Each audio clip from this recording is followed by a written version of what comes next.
আমি যখন আপনাদের প্রত্যেক দিন নতুন নতুন কোনো ঘটনা শোনাই, সেই ঘটনাটা শুনতে শুনতে আপনারা ভাবেন হয়তো এ খুন করেছে ওকে এই কারণে। কিন্তু আজকের যে ঘটনাটা বলবো সেটা সুইডেন থেকে, এবং এই নিয়ে অনেক ডকুমেন্টারি পর্যন্ত তৈরি হয়ে গেছে। কিন্তু প্রথমে এই ঘটনাটা শুনে আপনারা যাদেরকে ভাববেন এরাই হয়তো ক্রাইম করেছে, কিন্তু ইন দ্য লাস্ট পুরো ঘটনাটা ঘুরে যাবে। আজকে একটা মানুষ কোমা থেকে বেরিয়ে বলবে এই মানুষটা আমাকে খুন করার চেষ্টা করেছিল। তারিখটা ছিল 17ই মার্চ। সুইডেনের একটা ছোট্ট শহর, সেই ছোট্ট শহরে মাত্র 11,000 বাসিন্দা থাকে। এই 11,000 বাসিন্দা থাকার শহরে একজন নতুন শিফট হয়েছিল, তার নাম হচ্ছে এমা। এমা এই শহরে শিফট হয়েছিল অনেক ট্রমা নিয়ে। তার দুটো সন্তান ছিল, একটা ছেলে এবং একটা মেয়ে। স্টকহোমে তার জন্ম হয়, সেখানে সে বড় হয়, সেইখানেই সে স্কুলে যায়, কলেজে যায়, সেখানেই তার প্রথম প্রেম। সেই প্রেম থেকে সোজা হয় বিয়ে, বিয়ে থেকে হয় 2 সন্তান। কিন্তু এমা স্টকহোমের মতন বড় শহর, চাকরি বাকরি সমস্ত কিছু ছেড়ে কেন মানসিক শান্তির জন্য সুইডেনের একটা ছোট্ট গ্রামে চলে গেল, সেটারও একটা হিস্ট্রি আছে। কিন্তু এই হিস্ট্রি বলার আগে আমি 17ই মার্চ 2008-এ সেই দিনটাতে, সেই সন্ধ্যেটাতে কী ঘটনা ঘটেছিল সেটা আমি আপনাদেরকে বলতে চাই। এমা রান্না করছিল, তার 2 সন্তান বাড়িতে খেলাধুলা করছিল। একটু পরেই তার উডবি হাজব্যান্ড বাড়িতে আসবে। সেই সময় যখন সে রান্না করছিল, সে তার বোনের সাথে কথা বলছিল। তার বোনের নাম ছিল ক্যাথি, এবং তারা চ্যাটিং করছিল। এবং ঠিক যখন 7:07 বাজে, সেই মোমেন্টে হঠাৎই এমা মেসেজিং বন্ধ করে দেয়। উল্টো দিক থেকে ক্যাথি ভাবে হয়তো বিজি আছে, এই কারণে রিপ্লাই দিচ্ছে না। কিন্তু একটু পরে না ক্যাথির একটু সন্দেহ হয়। ক্যাথি কল করে, কলটা কেউ রিসিভ করে না।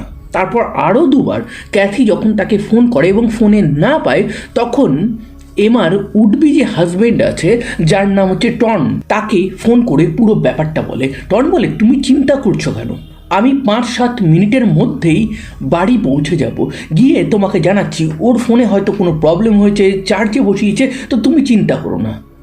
ঠিক 7টা যখন 21 বাজে, সেই সময় টন বাড়ির সামনে গাড়িটা পার্ক করে। বাড়িতে এন্ট্রি নেওয়ার আগেই সে একটা জিনিস লক্ষ্য করে, বাড়ির দরজাটা লক করা নেই। এরকম তো সাধারণত এমা করে না।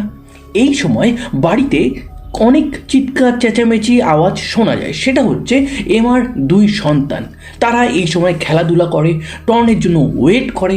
কিন্তু আজকে সেই কোনো আওয়াজ নেই, একদম একটা পিন ড্রপ সাইলেন্স মেনটেন হচ্ছে। এবং এই সাইলেন্সটাই টনকে কোথাও না কোথাও ভয় পাইয়ে দেয়। এবং সেই ভয় নিয়ে সে যখন ঘরে এমার নাম করে ডাকতে শুরু করে, তখন দেখে ঘরে সমস্ত জিনিসপত্র এদিক ওদিক ফেলানো আছে। সে একটু ভয় পেয়ে যায়। তার সঙ্গে সঙ্গে মনে পড়ে, আরে এই ঘরে 2টো বাচ্চাও তো আছে। সঙ্গে সঙ্গে সে দোতলায় যায়, এবং দোতলায় গিয়ে সে যে জিনিসটা দেখে সেটা অকল্পনীয়। দেখে ওই বাড়ির 2 সন্তান, তারা রক্তাক্ত অবস্থায় মেঝেতে পড়ে আছে, তাদের মাথা রীতিমতো নষ্ট করে দেওয়া হয়েছে। এইটা দেখার পর সঙ্গে সঙ্গে সে নিচে এসে বেডরুমে গিয়ে দেখে এমাও রক্তাক্ত অবস্থায় বেডরুমের মেঝেতে পড়ে আছে, তারও মাথার উপর প্রচণ্ডভাবে আঘাত করা হয়েছে। এইটা থেকে সে চিৎকার করতে থাকে, এবং উইদিন 1 মিনিট সে অ্যাম্বুলেন্সকে কল করে। অ্যাম্বুলেন্স আসে, তাদের বেসিক ট্রিটমেন্ট দেওয়ার পর সঙ্গে সঙ্গে হসপিটালে নিয়ে যাওয়া হয়। হসপিটালে তাদের ট্রিটমেন্ট শুরু হয়। ডাক্তার ক্লিয়ারলি টনকে বলে দেয় যে এদেরকে বাঁচানো নিয়ার অ্যাবাউট ইম্পসিবল। যে লেভেলের আঘাত আছে, হয়তো আর কয়েক ঘন্টা তাদের প্রাণ আছে। এইটা বলা মাত্রই হসপিটালে পুলিশ এসে উপস্থিত হয়। পুলিশ টনের কাছ থেকে সমস্ত ইনফরমেশন নেয়, কখন সে দেখেছে, কি হয়েছে, তাকে কে ফোন করে জানিয়েছিল। এমার যে সিস্টার ছিল ক্যাথি, তাকেও ডাকা হয়, সেও আসে, তাকে নিয়েও তদন্ত শুরু হয়। এবার পুলিশের প্রথম মনে হয় এই যে ছোট শহর আছে, সেই শহরে ডাকাতি, চুরি, ছিনতাই এইরকম কোনো কিছু কেস তেমন ঘটেই না। তো সেই ক্ষেত্রে নতুন কোনো চোর ডাকাত অন্যান্য শহর থেকে এখানে এসে এরকম উপদ্রব করছে। তো তারা বাড়ির ভিতরে যায়, গিয়ে সমস্ত কিছু চেক করে, এবং চেক করতেই দেখতে পায় যে বাড়িতে অনেক কিছুই এদিক সেদিক ফেলানো আছে, কিন্তু কোনো কিছু চুরি হয়নি, প্রত্যেকটা দামি কম দামি জিনিস ইনট্যাক্ট আছে। এটা দেখার পর পুলিশ বুঝতে পারে এটা কোনো ডাকাতির ঘটনা না। তার মানে কি, তাহলে কি শহরে একটা সিরিয়াল কিলার বিন্দাস ঘুরে বেড়াচ্ছে, যেখানেই কোনো নারী বা কোনো শিশুদের দেখছে তাদের উপর এইভাবে অ্যাটাক চালাচ্ছে? সেই দিকটাও পুলিশ তদন্ত শুরু করে, কিন্তু সেই দিকেও না পুলিশ খুব একটা এগোতে পারেনি। অলরেডি নিউজ মিডিয়াতে এই খবরটা প্রচণ্ডভাবে চলে যায়, এবং যখন নিউজ মিডিয়া পুলিশকে কোশ্চেন করে, পুলিশের কাছে কোনো অ্যান্সার নেই। এবার পুলিশ যে দুটো অ্যাঙ্গেলে তদন্ত করছিল সেখানে ফেলড হয়। তারপর তাদের নজর পড়ে টনের উপর। টন এই ঘটনাটা তো ঘটাতেই পারে। অলরেডি এমার দুটো সন্তান ছিল, হয়তো এমার দুটো সন্তানকে টন চাইতো না, বা এমার সাথে সে থাকতে চাইছিল না, কোনো একটা কারণ হয়তো থাকতে বাধ্য হচ্ছিল। এই কারণে জীবন থেকে এমাকে এবং তার দুই সন্তানকে সে সরিয়ে দেওয়ার প্ল্যানটা করে। এইখানে পুলিশের তদন্তে একটা জিনিস বেরিয়ে আসে যে ঠিক ডট 7:07 তখন এমা এবং তার সিস্টার ক্যাথির মধ্যে লাস্ট কনভারসেশন হয়েছিল। তারপর ঠিক ডট 7:21 টন ঘরের ভিতর আসে। সেই ঘরের ভিতর আসার পর 4 মিনিট পর, মানে 7:25 সে অ্যাম্বুলেন্সকে ফোন করে। তো তার মানে সর্বসাকুল্যে তার কাছে 15 মিনিট ছিল তিনটে প্রাণকে শেষ করার জন্য। এর মধ্যেই এই রকমভাবে অ্যাটাক করা কি সম্ভব? ঘরের মধ্যে ডিএনএ পাওয়া যায়নি, ফিঙ্গারপ্রিন্ট পাওয়া যায়নি। তো সেই ক্ষেত্রে পুলিশের কাছে এই তদন্তটা আরও কঠিন হয়ে যায়। পুলিশ এবার টনের অফিসে যায়, সেখানে গিয়ে জিজ্ঞাসাবাদ করে, এবং সেই জিজ্ঞাসাবাদে টন ক্লিয়ার বেরিয়ে আসে। টন সেদিন সারাদিন অফিসে কাজ করছিল, এবং বাড়ি আসার পথে যতগুলো সিসিটিভি ক্যামেরা ছিল সব কটাতে টনকে ড্রাইভিং করতে দেখা যায়। তো টনের পক্ষে এই কাজটা করা মোটেও সম্ভব না। তো এখানে টনকে মোটামুটি পুলিশ রুল আউট করে দেয়, কিন্তু খাতায় নামটা থাকে, দরকার পড়লে পরে তদন্ত করা হবে। এবার এমাকে এবং তার দুই সন্তানকে কে মারতে পারে? এমার কি কোনো এক্স বয়ফ্রেন্ড ছিল বা এক্স হাজব্যান্ড ছিল? যেহেতু তার বাচ্চা ছিল সেহেতু পুলিশ তদন্ত করে, এবং সেই তদন্তে টন বলে এমা আগে বিবাহিত ছিল, তারপর তার ডিভোর্স হয়ে যায়, অ্যান্ড ডিভোর্সের পরেই সে স্টকহোম থেকে তার নিজের দুই সন্তানকে নিয়ে এই শহরে আসে। এবং টনের সাথে যখন মিট হয় তারা বুঝতে পারে যে তারা একে অপরের সাথে সারা জীবন থাকতে পারবে। তো এমার যে এক্স হাজব্যান্ড আছে তার উপর ডাইরেক্টলি সন্দেহ চলে যায় পুলিশের। এমার এক্স হাজব্যান্ড হচ্ছে নিকোলাস, যে স্টকহোমে থাকে। সে সেই সময় একটা নারীকে ডেট করছিল, কিন্তু নিকোলাসের সাথে মাঝে মাঝে এমার কথাবার্তা হতো, এমার ঝগড়াও হতো। কিন্তু এই জায়গাতে পুলিশ যখন নিকোলাসকে সন্দেহ করে তদন্ত করছে, তখন দেখা যায় নিকোলাস এই ঘটনার সময় অন্য একটা শহরে ছিল। তো সে এখানে এসে মারবে, তাও আবার নিজের সন্তানদেরকে, এটা কোথাও না কোথাও পুলিশের ফিট হচ্ছে না। নিকোলাসকে তারা তদন্তের বাইরে তো রাখেনি, কিন্তু তার দিকে যতই সন্দেহ করা হচ্ছে না কেন, সমস্ত কিছুই রিজেক্টেড হয়ে যাচ্ছে। এবার চলুন আমরা জেনে আসি এমার পাস্ট লাইফের ব্যাপারে। এমার জন্ম হয় স্টকহোমে, এটা আমি আগেই বলেছি। সেখানে কলেজ, সেখানেই বেড়ে ওঠা, সেখানেই প্রেম, এবং সেখানেই সে 19 বছর বয়সে নিকোলাসকে বিয়ে করে। নিকোলাসের সাথে সে একটা লাইফ এমন দেখছিল যে একদম পারফেক্ট কাপল, কিন্তু এই পারফেক্ট কাপেলের পুরো ব্যাপারটা ভেঙে যায় যখন তাদের প্রথম সন্তান হয়। এই প্রথম সন্তান হওয়ার পর থেকেই তাদের মধ্যে ঝামেলা বাড়তে থাকে, এবং এই ঝামেলা এমন একটা পর্যায়ে চলে যায় এমা ডিভোর্সের জন্য অ্যাপ্লাই করে, কিন্তু তারা আবার রিনিগোশিয়েট করে।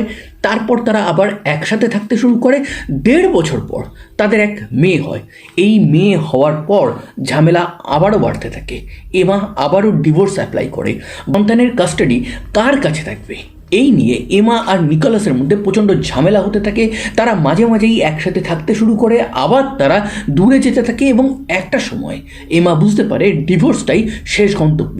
তাদের ডিভোর্স হয়ে যায়, কিন্তু ডিভোর্সের পরেও নিকোলাস এমার সাথে থাকতে চাইছিল, তার দুই সন্তানের সাথে থাকতে চাইছিল। তো এমা একটা নতুন লাইফ স্টার্ট করতে চাইছিল।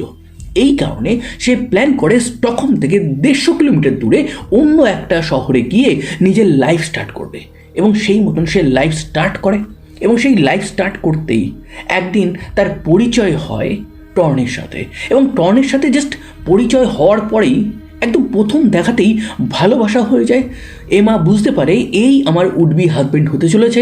2 মাসের মধ্যে তারা ডিসাইড করে তারা 2008-এর মে মাসে বিয়ে করবে। এর মাঝেই সেই কালো দিনটা চলে আসে, যেটা হচ্ছে মার্চের 18 তারিখ 2008। সেই দিন এমা এবং তার 2 সন্তানের উপর যে অ্যাটাক হয়েছিল, সেটা করেছিল তো কে করেছিল? রবারি হয়নি, সিরিয়াল কিলার না, প্রেজেন্ট বয়ফ্রেন্ড টন সেও না, এক্স হাজব্যান্ড নিকোলাস সেও না, তাহলে কে? এই দিকে সেই সময় যখন তদন্ত চলছে, একদিন টর্ন তার উডবি যে শ্বশুর আছে, তার মানে এমার যে বাবা আছে, তারা দুজন মিলে পুলিশ থানায় কিছু কোশ্চেনিংয়ের জন্য গেছিল। তারা যখন বাড়ি ফিরছে, সেই সময় গাড়ি করে তারা যে যার বাড়ি যাবে। দ্যাট দ্য মোমেন্ট একটা পিন ড্রপ সাইলেন্স মেনটেন হচ্ছে গাড়ির মধ্যে। রেডিওটা শ্বশুরমশাই চালিয়ে দেয় এবং সঙ্গে সঙ্গে একটা খবর ভেসে আছে, এমা কোমাতে চলে গেছে এবং তার সাথে সাথে এমার 2 সন্তান তাদের মৃত্যু হয়ে গেছে। এবং এইটা শোনার পর টর্ন ভেঙে পড়ে, টর্নের উডবি শ্বশুরও ভেঙে পড়ে, উল্টো দিকে নিকোলাসও ভেঙে পড়ে। কিন্তু পুলিশ আবার নিকোলাসের উপর সন্দেহ করে, তাকে কাস্টাডিতে নেয়, কিছুদিন জেলে রাখে, তদন্ত করে, কিন্তু তারপর তাকে ছেড়ে দিতে বাধ্য হয়, যেহেতু তার এগেনস্টে কোনো প্রমাণ নেই।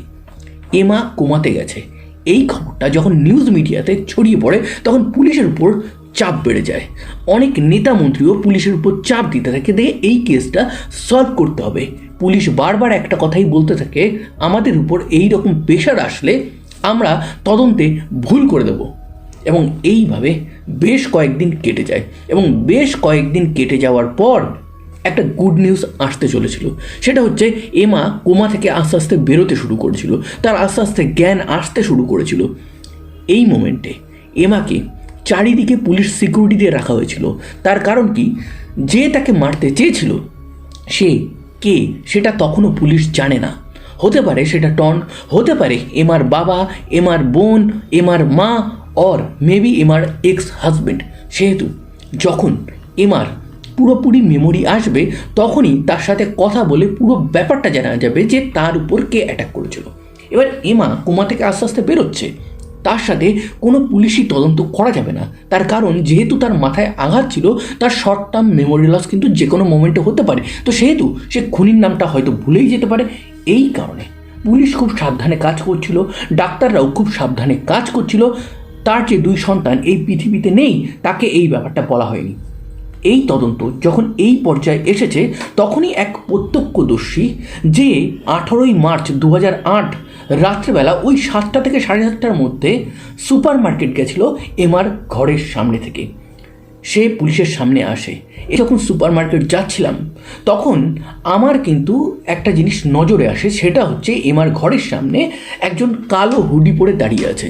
যখন আমি সুপার মার্কেট থেকে আসছি, তখন দেখি সেই কালো হুডি পরা এক নারী সে গাড়িতে তাড়াতাড়ি করে বসে ওখান থেকে বেরিয়ে যায়। এবং এত তাড়াতাড়ি সে বেরিয়ে যায়, গাড়ির নাম্বারও দেখতে পাইনি, গাড়ির কালারও আমি বুঝতে পারিনি, এবং তার ফেস তো আরোই দেখতে পাইনি। পুলিশ এইবার প্রথমবারের জন্য একটা সাসপেক্ট খুঁজে পায়, একটা নারী। তার মানে কি, এটা এমার বোন হলেও কি হতে পারে? হতে পারে কি পারে না? তো পুলিশ সেই দিকটাও তদন্ত করে, কিন্তু এমার বোন ক্লিয়ারলি বলে যে আমি তো ওই দিন ওখানে ছিলাম না, সে ওভার দ্য ফোন ছিল, সে টর্নের সাথে কথা বলছিল। পুলিশ আবার কনফিউজ। বেশ কয়েকদিন পর এমা আস্তে আস্তে কথা বলা শুরু করে, আস্তে আস্তে মানুষজনকে চিনতে শুরু করে। দ্যাট দ্য মোমেন্ট সে একটা জিনিসই জানতে চায়, তার 2 সন্তান কোথায়। তাকে বারবার বোঝানো হয়, কিন্তু একটা সময় এমা আর মানছিল না। সেই জন্য তাকে শেষমেশ বলা হয় তার 2 সন্তান আর এই পৃথিবীতে নেই। এমা ভেঙে পড়ে, তার আবার শর্ট টার্ম মেমোরি লস হয়ে যায়। আস্তে আস্তে সে রিকভার হয়, এবং এই রিকভার হওয়ার পরেই যখন তাকে সমস্ত কিছু জিজ্ঞাসা করা হয়, তখন সে বলে যে এক নারী তাকে একটা হাতুড়ি দিয়ে সজোরে মেরেছিল। তার মানে সেই যে প্রত্যক্ষদর্শী ছিল, সে যে নারীর কথা বলেছিল, এমাও কি তাহলে সেই নারীর কথা বলছে? কিন্তু সে ছিল কে? তাকে নাম বলতে বলা হলে সে সেটা বলতে পারছিল না। দ্যাট দ্য মোমেন্ট পুলিশ তাকে অনেকগুলো ফটো দেখায়, এবং একটা ফটোর দিকে এমা আঙ্গুল তুলে বলে, এই ছিল, এই সেদিন আমার উপর অ্যাটাক করেছিল যখন আমি দরজা খুলে দিয়েছিলাম। তার নাম হচ্ছে ক্রিস্টিনা। কিন্তু এই ক্রিস্টিনা কেন এমার উপর অ্যাটাক করলো? এমার সাথে ক্রিস্টিনার সম্পর্কই কি? ক্রিস্টিনা কে ছিল? কোথায় তার বাড়ি ছিল? অ্যাকচুয়ালি ক্রিস্টিনা সে হচ্ছে জার্মান নাগরিক, তার বাড়ি জার্মানিতে। সে নানান দেশে ঘুরে বেড়াতো, ছোটোখাটো জব করতো, এইভাবে তার লাইফ চলছিল। ছোটোবেলায় তার বাবা তাকে এবং তার মাকে ছেড়ে চলে গেছিলো। তারপর থেকেই সে একটু অ্যাডভেঞ্চারাস হয়ে যায়, সে একটু ইমোশনাল হয়ে যায় এবং রিভেঞ্জফুল হয়ে যায়। তার বাবা এইভাবে তাদেরকে ঠকিয়ে চলে গেছিলো, এটা সে কোনোদিনও মানতে পারেনি। সে একটা সময় গ্রিসে ছিল। গ্রিসে থাকাকালীন তার একটা ছেলের সাথে পরিচয় হয়, প্রেম হয়। 2 মাস গ্রিসে খুব প্রেম পর্ব চলে। দেন সেই ছেলেটা সুইডেনে চলে আসে। ক্রিস্টিনা ভাবে এটার একটা প্রেমের সম্পর্ক ছিল, কিন্তু সেই ছেলেটা এটাকে প্রেমের সম্পর্ক মনে করছিল না। কিন্তু ক্রিস্টিনার যে প্রেম হয়ে গেছিল সেটা বোঝানোর জন্য সে সুইডেন আসে, তার বাড়িতে ওঠে, তার সাথে থাকতে শুরু করে। ছেলেটা দেখে এ তো মারাত্মক ব্যাপার, এ এত ন্যাকা, এর সাথে তো আমি থাকতে পারবো না। তাকে অনেক বোঝায়, বোঝানোর পর তাকে আবার চলে যেতে বলে। সে জার্মানি চলে যায়, জার্মানি থেকে আবার সুইডেন আসে, সুইডেনে সে নাটক করতে থাকে। একদিন সে বলে আমি হারিয়ে গেছি। যখন সেই ছেলেটা ক্রিস্টিনাকে বাঁচাতে যায়, সেখানে গিয়ে দেখে গাড়ির মধ্যে নেশা করে ক্রিস্টিনা পড়ে আছে। তারপর তাকে হসপিটালে ভর্তি করায়। তারপর সেই ছেলেটা ক্রিস্টিনাকে নিয়ে জার্মানিতে যায়। জার্মানিতে গিয়ে ক্রিস্টিনার মা বাবার সাথে কথা বলে। ক্রিস্টিনাকে একটা মেন্টাল হসপিটালে ভর্তি করা হয়। 3-4 মাস পর সেখান থেকে সে ছাড়া পেয়ে আবার সুইডেনে চলে আসে সিক্রেটলি, এবং সেই ছেলেটাকে ফলো করতে থাকে। ক্রিস্টিনা আবার ওই ছেলেটার সাথে কন্ট্যাক্ট করা শুরু করে, এবং কন্ট্যাক্ট করার পর সেই ছেলেটা বলে যে আমি একটা নারীর সাথে রিলেশনশিপে আছি, তুমি প্লিজ আমাকে ছেড়ে দাও। সে জার্মানি চলে যায়। জার্মানি গিয়ে সেই ছেলেটাকে ফোন করে বলে যে আমি প্রেগনেন্ট এবং সেই বাচ্চার বাবা হচ্ছে তুমি, তো তোমাকে দায়িত্ব নিতে হবে। তখন ছেলেটা তাকে নানানভাবে জিজ্ঞাসা করে যে কখন হয়েছিল, কি করে হয়েছিল, তার বার্থ সার্টিফিকেট দেখাও, প্লেস অফ বার্থ দেখাও। তখন ক্রিস্টিনা বলে আমি এইসব কিচ্ছু দেখাবো না, এইসব প্রমাণ কোনো জরুরি না, জাস্ট আমি এটুকুই বলতে চাই তোমার যে সন্তান আছে তাকে তো আমি ভালো করে মানুষ করতে পারবো না, আমার স্টেবল কোনো ইনকামও নেই, তো সেই ক্ষেত্রে আমি তাকে অ্যাডপশনের জন্য দিয়ে দিয়েছি, তো প্লিজ আমাকে তুমি তোমার লাইফে নিয়ে নাও। কিন্তু সেই ছেলেটা ক্লিয়ারলি বুঝতে পারে যে ক্রিস্টিনা অনেক মিথ্যে কথা বলছে এবং মিথ্যে কথা বলে তার জীবনে আসতে চলছে। দ্যাট দ্য মোমেন্ট সেই ছেলেটা তার উড বি ওয়াইফকে পুরো ব্যাপারটা বলে। উড বি ওয়াইফ অ্যাকসেপ্ট করে নেয় এবং ক্রিস্টিনাকেও উড বি ওয়াইফের ব্যাপারে সমস্ত কিছু বলে দেয়। বেশ কয়েক মাস সমস্ত কিছু শান্ত। সেই ছেলেটা তার উড বি ওয়াইফের সাথে বিয়ের পুরো প্ল্যানিং করে নিয়েছে। সেই ছেলেটা জানতো না ক্রিস্টিনা সেই সময় সুইডেনে আছে। সেই ছেলেটা একদিন কাজে যায় এবং কাজ থেকে ফিরে এসে দেখে তার would be wife near dead অবস্থায় পড়ে আছে। তার উড বি সন্তানরা তার অবস্থাও খুব খারাপ। তারপর সে তাদেরকে হসপিটাল নিয়ে যায়। তার উড বি ওয়াইফ কোমাতে চলে যায়, উড বি সন্তানরা আর এই পৃথিবীতেই থাকে না। পুলিশ তদন্ত করে, কোমা থেকে বেরিয়ে এসে তার উড বি ওয়াইফ এমা, সে বলে তাকে খুন করার চেষ্টা করেছিল আর কেউ না, সেটা হচ্ছে তার উড বি হাজব্যান্ড টর্নের এক্স, বা বলতে পারেন জাস্ট কয়েক মাসের গার্লফ্রেন্ড ক্রিস্টিনা। ততক্ষণে ক্রিস্টিনা জার্মানি পালিয়ে গেছিল। জার্মানি তাকে আবার পাঠিয়ে দেয় সুইডেনে। সুইডেন পুলিশ তাকে অ্যারেস্ট করে। কোর্টে ট্রায়াল শুরু হয়। কোর্টে যখন ট্রায়াল শুরু হচ্ছে তখন ক্রিস্টিনা, তার মনে কোনো কিছু প্রবলেম নেই, সে একদম বিন্দাস হাসছে, তার মনে কোনো গিল্টি ফিল নেই। সবাই দেখে অবাক হয়ে যায়। ট্রায়ালে সে অনেক বোঝানোর চেষ্টা করে তার মাথার অবস্থা ঠিকঠাক নেই, এই কারণে সে এই অবস্থা করেছে। আস্তে আস্তে সমস্ত প্রমাণ রাখা হয়। ক্রিস্টিনার রুম থেকে ডিজিটাল এভিডেন্স কালেক্ট করা হয়। তার জামা কাপড় সে ধুয়ে ফেলেছিল, কিন্তু তার ল্যাপটপে ওই যে এমআর বাড়ি ছিল তার পুরো ফ্লোর প্ল্যান সেটা পাওয়া যায়, ডিটেল পাওয়া যায়, কী করে মার্ডার করবে সেই সমস্ত কিছু পাওয়া যায়। এই সমস্ত দেখে তাকে কোর্টে তোলা হয়। তারপর ক্রিস্টিনার আইনজীবী বলে মার্ডার উইপেন, ডিএনএ এই সমস্ত কিছুই পাওয়া যায়নি। তো সেই ক্ষেত্রে ক্রিস্টিনার এক রুমমেট যার সাথে সে সুইডেনে থাকতো, সে বলে যেদিন এই মার্ডারটা হয়েছিল সেদিন থেকেই আমার টুল বক্সে এক হাতুড়ি গায়েব হয়ে গেছিলো, সেটা যদিও এখনও পাওয়া যায়নি। তারপর এমার বাড়িতে একটা ফুট স্টেপ পাওয়া হয়েছিল, সেই ফুট স্টেপটা ম্যাচ করা হয় ক্রিস্টিনার সাথে, সেটা 100% ম্যাচ হয়ে যায়। তার মানে ওই দিন ওইখানে ক্রিস্টিনাই ছিল। এরপর আরও দীর্ঘ 1 বছর এই ট্রায়ালটা কন্টিনিউ চলতে থাকে। ক্রিস্টিনার কোনো কিছুই যেন যায় আসে না। তো সেই ক্ষেত্রে কোর্ট একে সাজা শোনায় আজীবন কারাবাস উইদাউট এনি বেল, এবং $9,000 ফাইন তাকে দিতে হবে এমাকে। এই ঘটনা সমস্ত কিছু শেষ হয়ে যায় 2010 সালে। 2010 সালেই এমা এবং টন বিয়ে করে, পরবর্তী সময় তাদের দুটো সন্তানও হয়। উল্টো দিকে নিকোলাস যে মেয়েটাকে এমার পরে ডেট করছিল তাকে বিয়ে করে এবং সেখান থেকে তাদেরও একটা সন্তান হয়। তো ইন দ্য লাস্ট লাইফে মুভ অন করেছে, নিকোলাসও মুভ অন করেছে, টনও মুভ অন করেছে। তো এই ছিল আজকের একটা ট্রু ক্রাইম ঘটনা।